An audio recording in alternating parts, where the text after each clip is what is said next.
Hello and welcome to the Retro Tech 120p challenge, where we are playing Capcom's Battle Circuit, which came out in 1997. Now, the Retro Tech 120p challenge is basically a lot of people get together, well, 4 or 5 people get together, and then we will play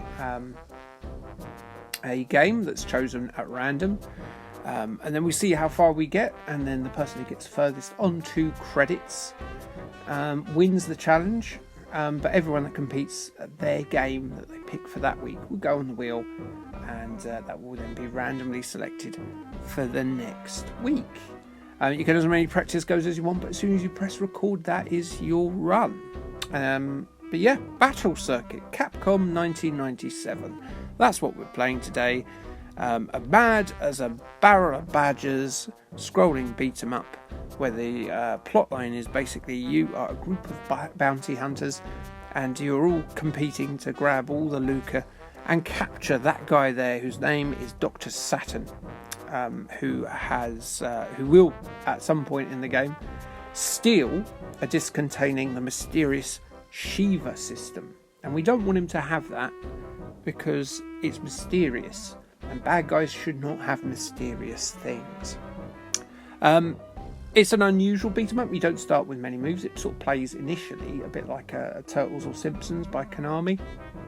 But the money you accrue and the power-ups throughout the levels you can get from barrels and things will see you potentially increase your attacks. And you can spend the coins in between each level on bonus attacks. Initially, you'll only get like the weaker attacks, and obviously as you go through the game, more coins will be proffered, and then you can then use those coins to buy better attacks. So initially, it doesn't start out as a particularly deep beat 'em up, but it's got stuff going on. And I like Capcom beat 'em ups quite a bit, so that's good. This didn't actually come out on anything at all right up until 2018, when it was part of the Capcom beat 'em up bundle, which came out on the PlayStation 4, Xbox One, Switch and Windows. So you can play it very legally if you wanted to, and I don't see anything wrong with that. But mind you, I'm doing it on MAME because I'm a cheeky beggar.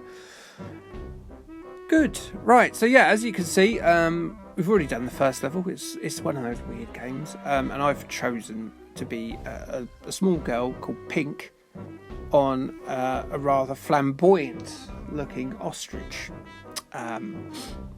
which yes, is a rather unique game character to have. There's kind of elements of Captain Commando to this.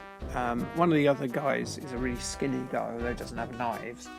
But I can certainly see that this is sort of almost like the spiritual sequel to that game. I don't know if it is or not, but it's certainly got elements of it. That guy in the background has stolen Hagar's trousers and his look overall, but not the Tom Selleck moustache. So he's let the side down there. Right. So given that we are controlling an ostrich, sorry, I'm still not fully well. As you may know, I was ill last week, and there's a good set of videos where you're going to hear me being ill, like 3 or 4 of my regular videos as well. But yeah, I've got to beat up basically an Elvis impersonator called Johnny. Won't you come on home? We love you. Yeah. And he's got like a rather snazzy tiger skin guitar. I mean, how cool is that? Further silliness from this game though, as we're fighting an Elvis impersonator.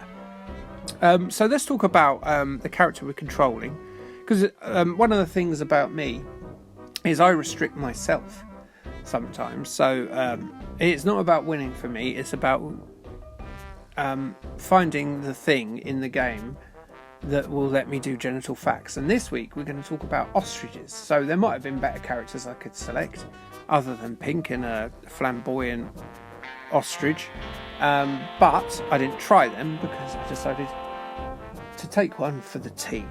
And we're going to talk about ostriches and their mating habits now.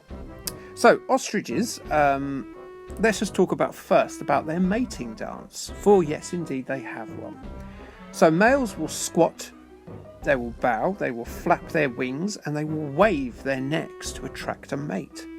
If a female is interested, she will bend her neck forward, and this is good, clap with her beak.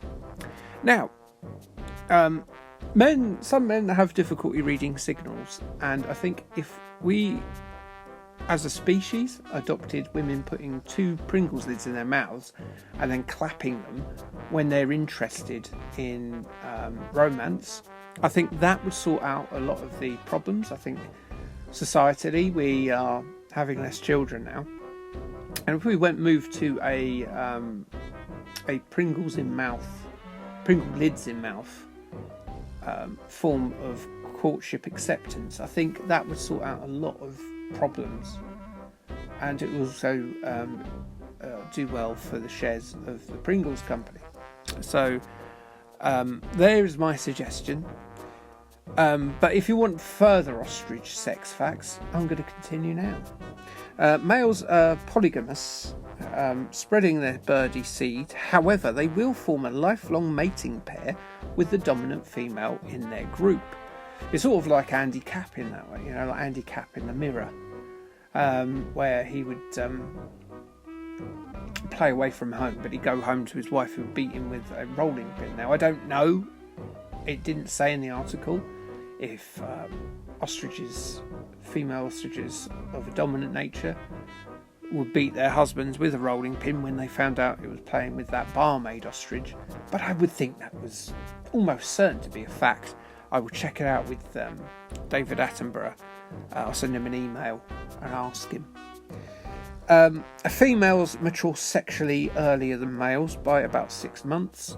Anyone who's been on a bus with children will know that's the same as ostriches with our kids as well. The boys will continue to guffaw about snot and bogies, whereas girls will tell them to shut up. And they say like those really shrill ones who go, everything's the best thing ever. Anyway, yeah, that's ostriches.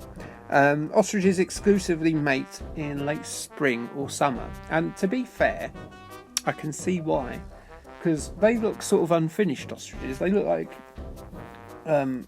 sort of God was like, could put feathers on their neck and head, but I've got other animals to do. I've got to sort out the badger first. That needs a more humorously sized bottom. And proboscis monkeys, they need that big dick nose thing. So I'm going to go and do that. Someone else sort out the head and neck of the ostrich, and he just left them. But if you're going to be like in the winter time and they don't have access to hats and scarves, you know what? I'm not going to be that kind of horny either. So fair play to the ostrich for confining its sexual activities to the late spring and summer. And that is it for genital facts this week. So I hope you've been entertained by that, and indeed informed, because it's really important that that might come up in a pub quiz. I don't know what bit, but something might, and you'll go, oh yeah, ostriches, good. Right, so yeah, that's it for genital facts. It's really worth having a go on this week. If you're like me, who's a big fan of the genre, and a nice bit of variety as well, as we get this sort of Turtles-esque stage. Turtles had the skateboardy bit in it. It reminds me a lot of that. It's nice and easy one too. You should get through this bit quite easy. And also, it's not the most difficult beat 'em up either. So I think if you're a bit nervous, if you've not played before, and you're a bit nervous about joining in because you don't think you're going to be good enough, you're probably going to do better than I do. And it's a nice, decent beat 'em up with very few moves to start off with as well, so you can ease into it like a warm but not hot bath. So what are we going to talk about now? We're going to talk about what's coming up on the channel as I fight a woman who's sort of dressed like a samurai dominatrix with jellyfish as a weapon. No one pees on anyone's legs. Sorry, David Birdsall. I know you like peeing on jellyfish stings, but not today. But yeah, what's coming up on the channel is this. I'm doing a video on Return to Oz, because apparently there was a Spectrum, Amstrad and Commodore 64 game based on the Frizia book sequel to The Wizard of Oz. I had no idea, and because Wicked's come out, I thought, yeah, let's do it for that week. Then I've got a wrestling video coming up, Crush Hour the following week, and then by that time we're staring down the barrel of December. Crikey, eh? And then I've got 4 Christmas movie related games that came out on the Nintendo handheld consoles. So yeah, that's a packed schedule, and I've even done the games that will take me into January. I'm going to do a video on the PC Engine version of Die Hard, but that's the end of my go. So yeah, please have a look at the other videos that people will be putting up, because especially Self-Indulgent Gamer, because he has started a habit of kind of playing beyond his thing, and it will help you see the rest of the game. So yeah, have a look at the other videos that will be going up for this. You might see some excellent beat 'em up action. But yeah, that's it for me this week. Thank you for joining me, and I'll be back, and I'll hopefully have shifted this cold after a week and a half by next week. If not, I'm probably dead. Anyway, like, subscribe, and Kate, thanks, bye.